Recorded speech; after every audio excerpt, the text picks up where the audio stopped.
Okay, tell me what you had this morning. At approximately 10:45 a.m. this morning in Montgomery County, Texas, we had a construction worker working I-45 northbound in Montgomery County on the side of 45, struck by an unknown object, or what we feel may be a piece of farm equipment.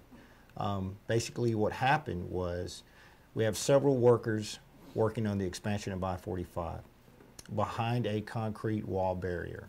There was a vehicle, unknown vehicle, traveling northbound on I-45. At this particular time at that location, a piece of the farm equipment fell off of the vehicle, struck the ground, became airborne, and hit the construction worker in the back of the head. This was a fatal blow. Construction worker died. Something like this, kind of freak accident. I mean, that small of a little 30-inch piece of pipe and a construction worker standing big area there. That's correct, and with the number of other construction workers that were there, it's something that's definitely not intentional. This is unfortunately an accident that turned fatal.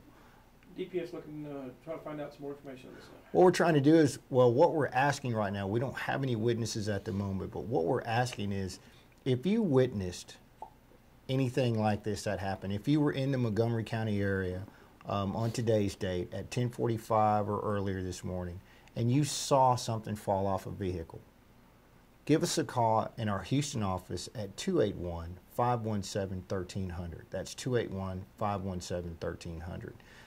If you get to your residence or you get to your ranch or wherever it may be and you realize that you're missing a piece of farm equipment or tractor equipment or dump truck equipment, whatever this piece we figure out goes to, you don't have it there anymore, you might want to give us a call at 281-517-1300. Piece is pretty much what, just like a power takeoff type drive shaft? It's like a drive shaft. It's a pulley. It weighs about, I'd say, 10 to 15 pounds. Okay. All right. And he did pass away. Do you have an age on the victim at all? His birthday was March 9th, 1964.